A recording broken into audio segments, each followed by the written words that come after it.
यहां पर प्रत्यास्थता,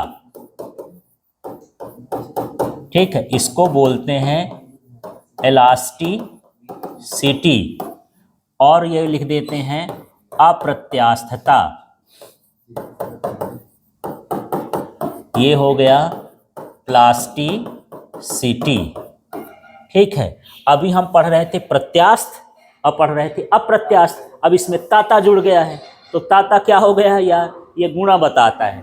तो यही है कि विरूपक बल हटाने पर, वही परिभाषा बोलना है, विरूपक बल हटाने पर कोई वस्तु अपने प्रारंभिक स्थिति में वापस आ जाती है, तो इस गुण को प्रत्यास्थता कहते हैं। वहां पर हम वस्तु को क्या बोलते थे, प्रत्यास्थ वस्तु है, और यदि गुण की बात करें तो उसको हम क्या बोलेंगे, प्रत्यास्थता। इसमें फिर से वही परिभाषा बन जाएगी क्या, हाँ, विरूपक बल हटाने पर वस्तु अपनी प्रारंभिक स्थिति में वापस नहीं आती है, इस गुण को क्या कहते हैं, अप्रत्यास्थता, या क्या बोला जाता है, प्लास्टिसिटी। ठीक है, इतना समझ में आ गया। अब हम यहाँ पर यह भी समझेंगे कि ये प्रत्यास्थता की सीमा क्या होती है। प्रत्यास्थता की सीमा, इसको बोलते हैं लिमिट ऑफ इलास्टिसिटी। ठीक है, अब ऐसा थोड़ी नहीं है कि जितना खींचेंगे और जितना दबा देंगे हर वस्तु वापस आ जाएगी। जैसे मान के चलो ये मेरे पास कागज है, अब इसको मैं ऐसे मोड़ा तो ये छोड़ दिया, ये वापस आ गया। अब मैं इसको ऐसा दबा के मोड़ दूं, अब वापस नहीं है, मान इसकी सीमा क्या हो गई, खत्म हो गई।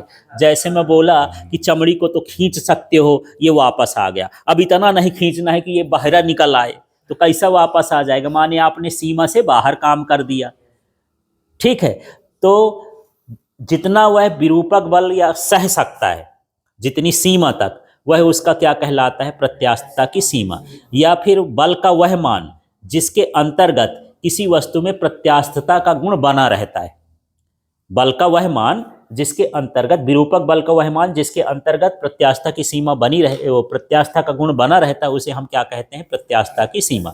अब इसको समझो, इसमें 1 न्यूटन का बल लगाया, छोड़ दिया, वापस आ गई, माने ये अभी प्रत्यास्थता की सीमा में है। फिर इसके बाद और लगाया 10 न्यूटन का, 15 न्यूटन का, 20 न्यूटन का, 30 न्यूटन का, चौथा न्यूटन का, ऐसे करके मैं बहुत सारा ऐसे लगा दिया, इसको ऐसे ना लगा दिया, कैसे मोड़ दिया, अब ये वापस नहीं आ रही है, ऐसे रह गई, तो ये अब हम सीमा से क्या हो गए, पार हो गए।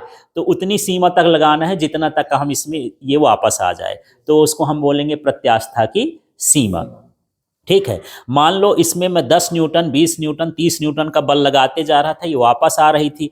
अब मैं सोचा कि 200 न्यूटन बल लगाया, तो 200 न्यूटन तक का तो ठीक था, 200 न्यूटन तक लगाने के बाद छोड़ा तो ये वापस आ गई, और जैसे 201 किया, ये वहीं की वहीं मुड़ी की मुड़ी रह गई। तो इसकी प्रत्यास्थता की सीमा क्या कहला गई, 200 न्यूटन।